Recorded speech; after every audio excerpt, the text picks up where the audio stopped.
Hello, everybody. Always Dizzy here. Man, all this glare in my glasses. I don't know how to fix that because I've got two big monitors, very bright. I don't know. Do I need to get like a light? Do any experts out there know? Do I need to get a light facing me? Would that help cut out the glare? I can't adjust my height or anything because the monitors are so big. I'm always going to get the glare as long as I look forward. Anyways, sorry about that. Terrible introduction. But this video is going to be talking about basically the results of the tournament. Now, I've already shared how my games went, and you know how I performed if you watch those videos. But I want to talk more about basically the results of the tournament and the ratings. So, as a reminder, I finished 3 out of 5 in the premier section in the Jack Taylor Memorial. And so I came into the tournament as the lowest rated seed. Should put the microphone closer. So I was 1460 going in. Which, yeah, I was the lowest seed. I was 30 out of 30 when the tournament started. And I finished in 12th, well, not even 12th, because there was a tie, right? So I actually finished in 3rd place. There was like a 6-way tie for 3rd place.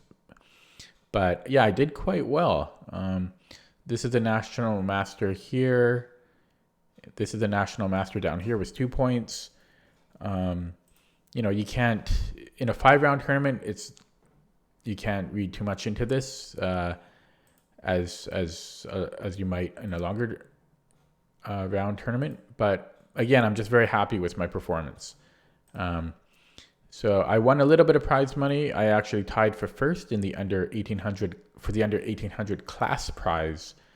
For those of you that don't know, a class prize is basically a type of prize that you're eligible for, but the section, it's not an under 1800 section. The section was a premier section. So there were players as high as like 2247, I think, in this tournament. But yeah, I tied with someone else who also scored 3 points, who was 1769. But he was over 300 points higher than me, and he got the same score as me. So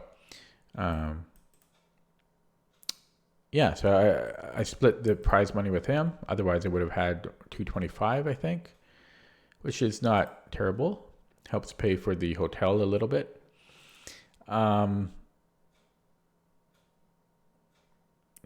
Yeah, and so I'm going to show how I did rating-wise. And if I switch to this other scene here, like this. Okay, so I've got this cut off a little bit because I want to build up some drama. But this is the CFC, the Chess Federation of Canada, the ratings cross table for the tournament. And yeah, here I am here in 8th place. And so my performance rating, and I will move this little block here a little bit. So this is round 5 there. Now so my old rating is here. So you can see 1460. And my performance rating was 1914. Now, you really don't want to read very much into performance rating because it doesn't mean that much. And again, the fewer the rounds there are, the less significant that number is.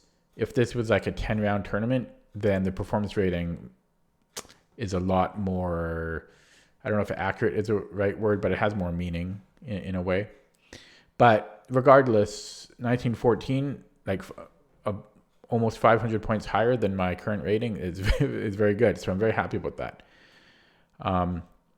Now, because of in the CFC, I don't know if they have this in the USCF, and I don't know if they have. Maybe they have it in FIDE. I don't think they do though. But Canada has something called bonus points. Basically, if your normal rating after the tournament would be a new personal high for you, like a lifetime high, you will get bonus points. And I think partly why they have this is so that little kids or even just unrated players, it gives a bit of a boost so that you can, you're not stuck at a low rating forever. Like, it just gives a boost to, with the goal of kind of hoping to accelerate or calibrate the rating quicker. It's meant more for unrated or junior players who are improving very quickly. So because I actually qualified for bonus points, my new rating is dun da da dun. Well, before I show it, I should just say, like, for me personally, like I've had mostly poor tournament performances, and generally, I don't know. On average, I don't even know the exact numbers, but in a tournament, you might expect to go to like lose maybe 30 points or gain 30 points, maybe 40 points if you have a really good or a really bad tournament. Maybe 30, maybe 35. Let's say 30, 35 points is what you might expect to shift in a tournament. I'm just kind of making up a number, but I think that's approximately right. You can sometimes do better than that. You might gain 50 points or you might lose 50 points, but on average, I'm going to say maybe 30, 35 points. And in this tournament, afterwards, I actually set a new personal best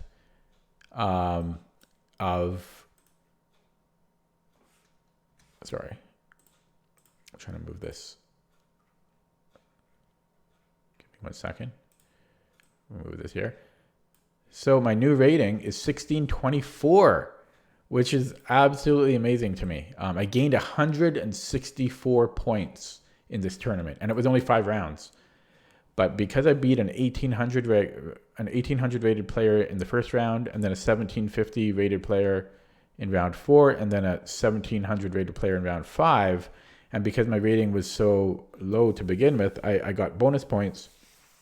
And I gained 164 points in a 5-round tournament, which is, wow, that's crazy. And this, again, just to reiterate here, but that's a new personal best for me, 1624. In fact, my previous best, if I click on my link, my previous best, I think it was actually like 15, I think it was back from like 4 years ago. I think it was 1581. And so I actually gained like 40 points over my previous best, which is a lot. So 1624. For those of you that only know FIDE, it should be approximately 1500 FIDE. And we're pretty much on par with USCF. Now, BC is known to be kind of infamously underrated. I know everyone likes to say that, but I think it's pretty true here. You know, my peak was on Lichess with like 22, 27, something like that, just to give some context. And yeah, I'm about 2000 on chess.com peak. So just to give some context there, but regardless, over the board rating is what I care about the most. And being an adult improver, I'm very happy to have set a new personal best, but also broke a new personal milestone of breaking into the 1600s. First time I'm in the 1600s. And yeah, I love it. So I'm very, very proud of this. One possible downside, or you could look at it as an upside too, but in all of the upcoming tournaments, now that I'm over 1600, I have to play in higher sections. It's mandatory. Like I can't play in the lower sections, obviously. So I am kind of one of the lower rated players, or the lowest in a lot of these sections, which again, it's not a bad thing. It gives more potential to gain rating, but it also means I'm very unlikely to be eligible for, well, not eligible. I'm very unlikely to win any prizes in the foreseeable future, whether it be trophies or cash, because I'm going to be the lowest seed in these higher sections. I'll either be in like the premier sections, or more likely I'll be in like between 1600 and 2000, or 1600 and 1800.